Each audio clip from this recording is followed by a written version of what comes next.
গুরু তব কৃপা হি কেবলম, ওং গুরু তব চরণম শরণম। আমি যেটা এরপরে যে এক্সপিরিয়েন্স গুলো আছে বাবার সঙ্গে, মানে বাবাই আমাকে দিয়ে বলাচ্ছেন।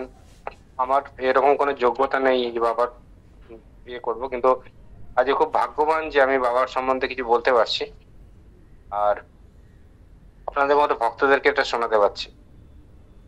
এবার ছিল 2020, এটা হচ্ছে আমাদের 2020 কোভিডের সময় একটা ঘটনা হলো। সেটা হচ্ছে যে বাবা ওই সময় খুব অসুস্থ হয়ে পড়েছিলেন।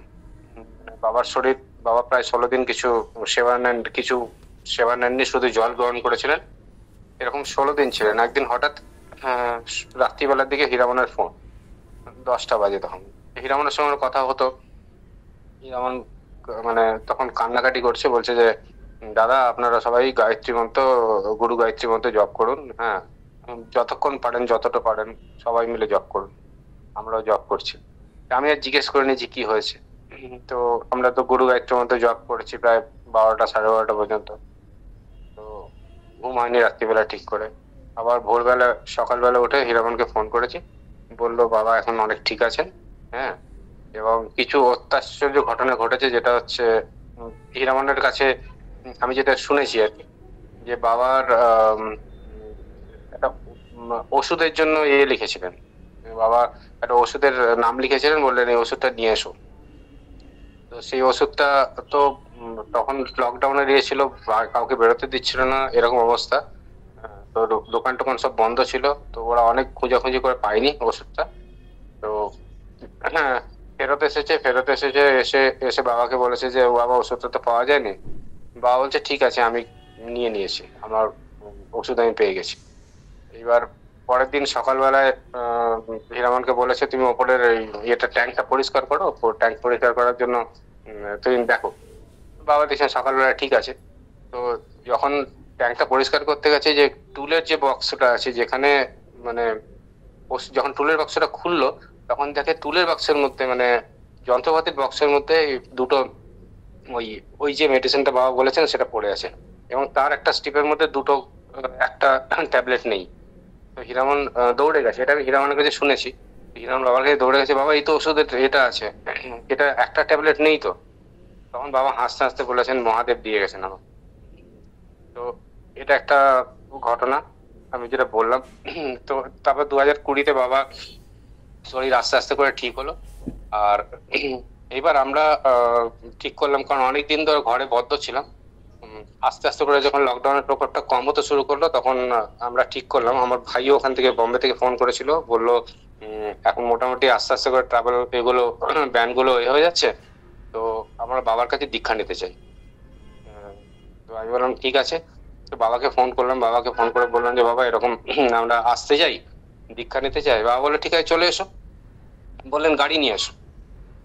এবার গাড়ি নিয়ে আসবো। ও, আমরা থাকি আহমেদাবাদ, বাবা হচ্ছেন বেনারসে। হিসাব করে দেখলাম 1400 কিলোমিটার পড়ছে। যখন আমি গুগলে করলাম তখন দেখলাম 1400 বাবাকে বললাম ঠিক আছে বাবা, আমরা গাড়ি নিয়ে আসবো। মানে তখনও পর্যন্ত আমি এতদূর পর্যন্ত ট্রাভেল করিনি কোনো ইয়েতে। 450-500 কিলোমিটার দিনে ট্রাভেল করেছি, ঠিক আছে, এবং চালিয়ে আসবো। বাবা বললেন তুমি গাড়ি নিয়ে এসো। হ্যাঁ, তো বাবার যে কি প্ল্যান সেটা তো আমরা জানি না। উনি তো মানে ব্রহ্মজ্ঞানী, উনি সমস্ত দেখতে পান। তো আমাদের প্রারব্ধে কি আছে সেটা উনি জানেন আর কি। তো আমরা বললাম ঠিক আছে বাবা, আমরা বেরোচ্ছি। তো আমাদের রুটটা ছিল আহমেদাবাদ থেকে আমরা আসবো ইয়েতে সাগর, সাগর থেকে খাজুরাহো দর্শন করে বাবার ওখানে মানে সাগরে রাত্রিবেলাটা থাকবো, দিয়ে ওখান থেকে খাজুরাহো দর্শন করে পরের দিন ওই বিকেল বেলার দিকে বা সন্ধ্যেবেলার দিকে পৌঁছবো বাবার ওখানে। বাবাকে বললাম বাবা আমরা এরকম ভাবে আসছি। বাবা বললো ঠিক আছে এসো, কোনো অসুবিধা নেই। হ্যাঁ, তো আমরা ভোরবেলা বেরিয়েছি। বেরিয়ে মানে ঠিক ইয়ে মতো করে খুব সুন্দরভাবে ট্রাভেল করে সাগর পৌঁছলাম। সাগরের পরে পরের দিন যখন খাজুরাহো মন্দিরে, তখন বাবার ওখান থেকে ফোন যে তোমরা কোথায়?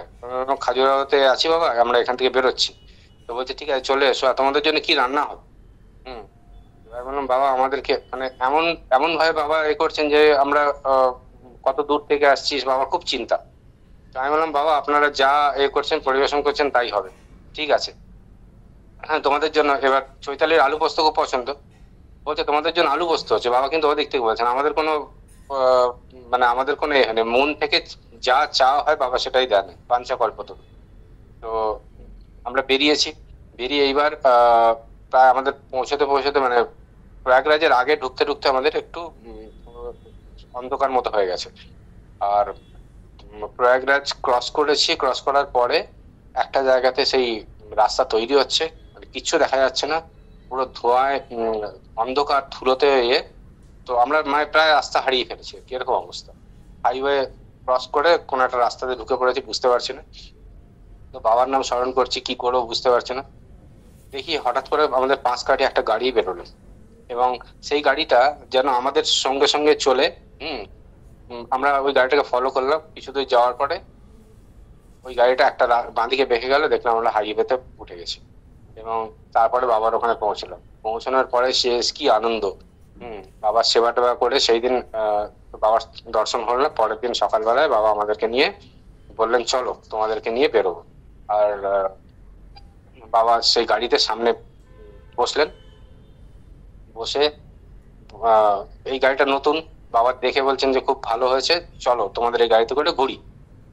বা সকালবেলা সকালবেলা প্রত্যেকদিন এরকম মানে যেরকম করেন আর কি, ফোন করে বলবেন চলো, 7টার সময় বেরোলাম, 8টার সময় বেরোলাম এরকম। তো এইবার বাবার সঙ্গে গাড়ি চালানো বেনারসে যেরকম ভাবে আমরা চলি আর কি, আমার রাস্তাঘাট খুব একটা চেনা জানা নেই। আমি তো জিপিএস অন করে বাবাকে জিজ্ঞেস করতাম যে বাবা এটা কোন জায়গায় যাবো। তো আমি কি জানি যে বাবা পাশে স্বয়ং জিপিএস বসে আছেন। উনি বলছেন কিছু দরকার নেই, তুমি একটা কাজ করো, আমি যা বলছি তুমি করো, চলো। হুম দিয়ে এইবার গাড়ি বড় সরু গলিতে, যেখানে বাবা বলছেন এটা দিয়ে চলো, এটা দিয়ে চলো। তো আমার মনে মনে ভয় হচ্ছে, বাবা এই জায়গাটাতে বেরোতে পারবো তো? চলো না, আমার কোনো কোনো অসুবিধা নেই, তুমি চলো। একটা জায়গায় এমন একখানা হয়েছে, মানে বাবা যখন লীলা করেন তখন আমাদেরকে আচ্ছন্ন করে রাখেন। তো একটা জায়গায় এমন একখানা জায়গায় পৌঁছেছি যেখানে হচ্ছে উল্টো দিক থেকে একটা মিলিটারি গাড়ি আসছে, মানে বাস, আর আমরা ঢুকেছি ওই রাস্তায়, এবং খুব সরু রাস্তা, আর ডিভাইডার দেওয়া আছে। মানে আমি আমি ইয়ে দুপাশের রাস্তাতে এত সরু রাস্তা যে আমি যদি ক্রস করতে যাই ওই বাসটা ক্রস করতে পারবো না, রাস্তার মাঝখানে চলে এসছে। তো বাবা বলছে চলো চলো এটা দিয়ে চলো। তো এবার এমন একখানা পজিশন এসছে, মিলিটারি গাড়িটা ইয়ে হয়ে গেছে, আর আমার গাড়ির চাকাটাও সাইডের ডিভাইডারে, বাঁ দিকের চাকাটা সাইডে ডিভাইডারে চলে এসছে, লেগে যাচ্ছে, গাড়ি ক্রস করছে না। হুম আটকে আছে। তো বাবা বলছেন রেস দাও রেস দাও। হুম আমি বলছি রেস দিলে তো মুশকিল কাণ্ড। হ্যাঁ দিয়ে আমি গাড়ি একটু রেস দিয়েছে, বাঁ দিকের চাকাটা যখন মানে গাড়ি যখন আমি বেশি রেস দিই তখন বাঁ দিকের সামনের দিকে চাকাটা দিকে আস্তে আস্তে করে উঠে যাচ্ছে উপরে। আর আমার তো ভয় লেগে গেছে যে এরকম কিরকম হচ্ছে। তখন দেখলাম বাবা যে সিটে বসেছিলেন সেই সিট থেকে হঠাৎ করে দাঁড়িয়ে গেলেন, মানে ওই জায়গাটাতে দাঁড়িয়ে গেলেন। দাঁড়িয়ে যাওয়ার সঙ্গে সঙ্গে দেখলাম চাকাটা নিচে বসে গেল এবং গাড়ি স্মুথলি বেরিয়ে চলে গেল। হ্যাঁ আমি অবাক যে এরকম ভাবে কি করে হয়, মানে বাসের চাকার সঙ্গে আমাদের এই চাকা দুটো চাকা আটকে গেছে। সেখান থেকে আমরা কিরম ভাবে বেরিয়ে চলে গেলাম, বাবা বাবা ঠিক সময় মতো উঠলেন, দাঁড়ালেন এবং গাড়িটা নিচে বসে গেল, আমরা বেরিয়ে চলে গেলাম। মানে আচ্ছন্ন হয়েছিলাম, বুঝতে পারিনি যে কিরকম, কিন্তু এখন যখন এই ঘটনাগুলো মনে করি তখন মনে হয় যে ইনি যে কি করেছেন কে জানে। মানে সেই কুরুক্ষেত্রের যুদ্ধের সেই রথের কথা মনে পড়ে যে শ্রীকৃষ্ণকে যখন শ্রীকৃষ্ণ যে রথের চাকা বসিয়ে দিলেন যাতে বানটা ওর জন্য মাথার উপর দিয়ে বেরিয়ে যায়, তো সেই রকম। তারপরে বাবা আমাদেরকে অনেক জায়গায় ঘোরালেন সেইবার। আম, উম, তারপরে নেক্সট দিন বলছেন চলো আপেল কিনি, আপেল কিনি আর দান করতে হবে, দানের জন্য আপেল কিনবো। আপেল কিনে এইবার বলছে তোমার এবার জিপিএস আছে তো গাড়িতে, এবার জিপিএস লাগাও, সারনাথে যাও। তো সারনাথে গেলাম আপেল টাপেল কিনে। এইবার আহ বাবা তো ওখানের জন্য দান করবেন, কিন্তু ফল কিনেছেন, কিন্তু বাবার কাছে বাবা মনে হয় মামুনি দি তখন মনে হয় ঘরে ছিলেন, বাবা আমাদের সঙ্গে একা এসছে। তো বলছেন যে চলো এই শিব মন্দিরে যাই, সারনাথে একটা শিব মন্দির আছে, শিব মন্দিরে যাই। আর নিচে গিয়ে দেখি অনেকজন ওখানে অনেক ভিখারি বসে আছে, সব বাবা মা সবাই আছে। হ্যাঁ, বয়স্ক ভদ্রমহিলা বয়স্ক ভদ্রলোক সবাই আছে। তো বাবা বলছেন যে আমি তখন বাবার মুখের দিকে তাকাচ্ছি, বাবা বলছে তুমি গোনো তো এজন কতজন আছে। আমি গুনলাম, গুনে বললাম বাবা এরকম এতজন আছে। আহ, তা আমি বাবাকে জিজ্ঞেস করলাম, বাবা উম, এইখানে কি দান করা যায়? বাবা বলছেন অতি উত্তম প্রস্তাব, করো। তো আমার কাছে তখন নোট ছিল 500 টাকার নোট। আমি বললাম বাবা আমার কাছে এই 500 টাকার নোট আছে? আছে, হয়ে যাবে। বাবা বলছে না না না, 500 টাকা না, 100 টাকা দিতে হবে। হ্যাঁ। তো বাবা 100 টাকা কোথায় পাই, চলো দেখি পাশে। আমার সঙ্গে সঙ্গে বাবা আসছেন হাঁটতে হাঁটতে, চলেন চলো দেখি দেখি। দিয়ে তখন গাড়িতে চৈতালিরা আর যারা ছিল ওরা সব শিব মন্দির দর্শনে গেছে। বাবা বলছেন তুমি গাড়ি নিয়ে চলো, বেরো। দিয়ে এবার বাবা আমাকে রাস্তা দেখাচ্ছেন, এদিকে চলো। আমি রাস্তা কিচ্ছু জানি না। বাবা কিন্তু মনে হচ্ছেন যেন জিপিএসে বসে আছেন, মানে উনি ওনার মাথার মধ্যে পুরো ওনার পুরো রাস্তাটা পরিষ্কার দেখতে পাচ্ছেন। উনি বলছেন চলো, এদিকে চলো, এদিকে চলো, ডান দিকে চলো, বাঁ দিকে চলো, করতে করতে করতে করতে যেখানে গাড়িটা দাঁড় করালাম সেখানে হচ্ছে দেখলাম একটা পোস্ট অফিস। বললেন যাও এখানে যাও, এখান থেকে টাকা নিয়ে এসো। পোস্ট অফিসে পুরো ইয়ে পেয়ে গেলাম, 100 টাকার নোট পেয়ে গেলাম। এসে দান হলো, আপেলও দান হলো। এবং বাবা যে কি খুশি হলেন সেই সময় ধারণা করা যায় না। যে কোনো দানের কোনো শিডিউল ছিল না, কিন্তু বাবা এসে ওই দানটা করে দিয়ে গেলেন। তো এইগুলো আমার মনে হয় যে এগুলো আমাদের প্রারব্ধ। মানে বাবা তো মানে আমাদের এক একজনের প্রারব্ধ এক এক রকম থাকে। বাবা কাকে কতটুকু দিতে হবে সেটা জানেন। মানে গুরু গোবিন্দের চরণে আছেন, উনি জানেন যে মানে কার কতটুকু প্রাপ্য, সেই প্রাপ্যটুকু ঠিক দিয়ে দেন। তারপরে বাবার সঙ্গে আমরা গেলাম আরো কয়েকটা জায়গায়, যেমন পিতৃকুণ্ড, মাতৃকুণ্ড, পিশাচকুণ্ড। ওখানে বাবা তাদের মহত্ব বোঝালেন কিছু। আর আরেকখানা ঘটনা বলি।